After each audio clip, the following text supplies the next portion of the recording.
G'day Reefers, I'm Cam the Fish Guy. Welcome to Gallery Aquatica TV.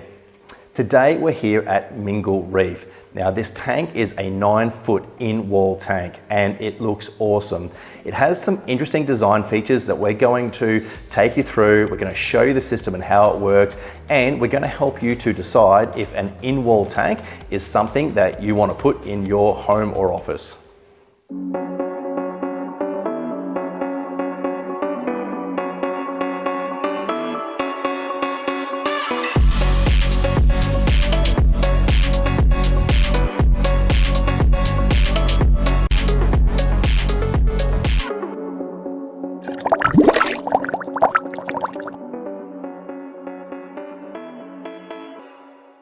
So let's start off by talking about exactly what an in-wall tank is. Now, an in-wall tank, like Mingle Reef here, is typically flush with one wall of the house. Now, it is different to a room divider, and a room divider tank is one that you can see through from one room into the next, and generally you'll be able to see a second side of the tank, so the back side of the tank in this case, from the other room.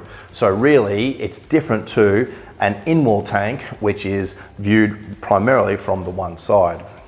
Now, Mingle Reef is a beautiful example of an in-wall tank, and probably the main advantage of having this type of aquarium in your house is that it does give you this beautiful aesthetic of what is effectively like a moving painting in your house. You can use them in a very similar way with a frame on a feature wall, and that's what's achieved beautifully on Mingle Reef here. So we'll talk about some of the advantages and the design considerations from this side before we take you around the back to the filtration. Possibly one of the most important design considerations when you're installing an in-wall tank like this one is exactly how you go about hiding the water line and the substrate line. Now here at Mingle Reef, it's been done absolutely beautifully. There's this stainless steel frame that goes around the tank on this side. It's a low profile frame, so it does give you that look of a moving picture, but it perfectly hides the water line, which when visible can really detract from the overall aesthetic.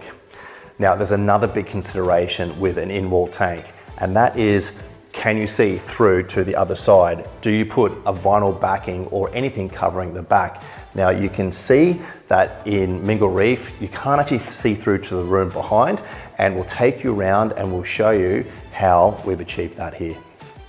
We're standing directly behind Mingle Reef. Now we're in the garage, so Mingle Reef separates the foyer from the garage, and a well-ventilated garage is an excellent place for your filtration because it does allow for a huge amount of space. Now, we mentioned before the backing of Mingle Reef is a little bit unique. We have these roller shutters here, which beautifully enclose the aquarium behind us and provide that backing so you can't see through to the garage. So let's open it up and we'll show you the filtration system of Mingle Reef.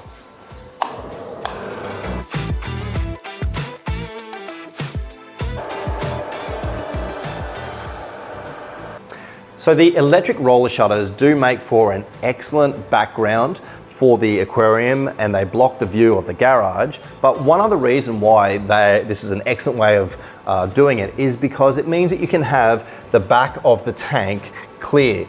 And so being able to see through the back of the tank makes it so much easier for maintenance and positioning corals and any work that you need to do in the tank.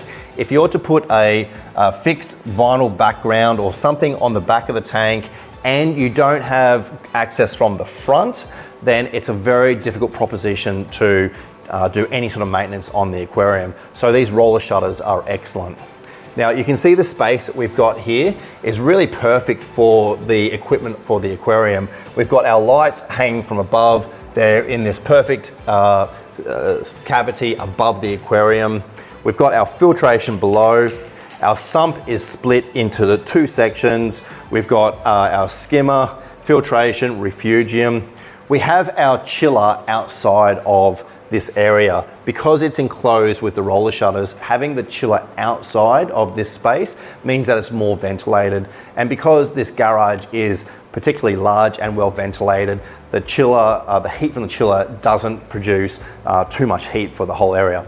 Now, there is one thing that we would do a little bit differently if we were to do this tank again, and that is the plumbing for the overflow. So we'll show you how it's been done, and we'll talk about how we would do it next time.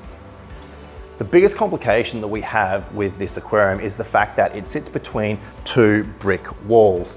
Now, there's only a 2 centimeter space between the glass and the brick, which makes it very hard for the equipment that we want to run on this tank. Now, I would typically go for Ecotech MP40s and MP60s.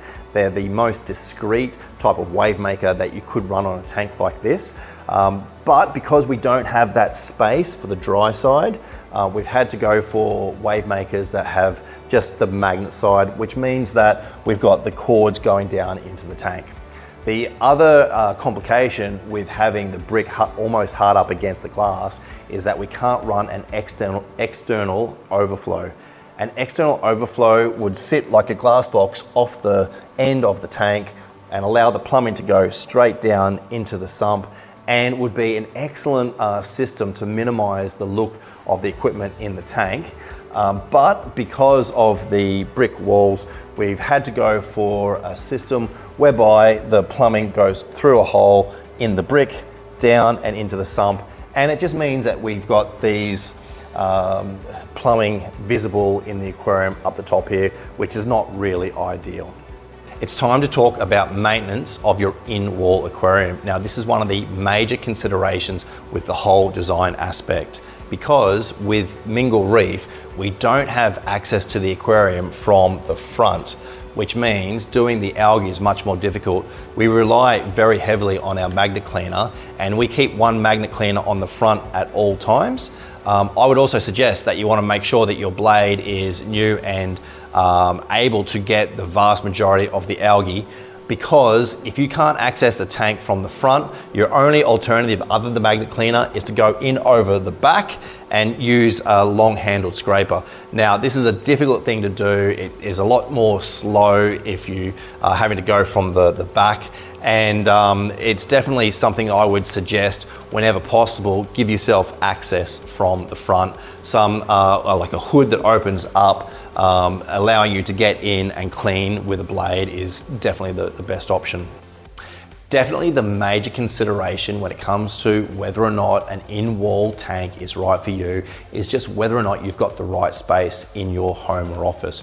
You need to have a wall with enough space that really does the aquarium justice. It needs to be in a position where people can appreciate it. You don't want it hidden away where no one ever sees it. And you need to make sure you've got enough space behind the aquarium for the equipment to run it properly. Now, we've spoken about the other considerations, such as how you hide the water line, how you hide the substrate line, how you minimize the look of the equipment in your aquarium, and how you have your overflow system draining into the tank. So if there's any other considerations that you can think of for what it takes to have an in-wall tank in your home or office, let us know in the comments. We always love to hear your advice and tips. But today, that's it for Gallo Aquatica TV. Thank you so much for watching. I'm Cam the Fish Guy. Happy reefing.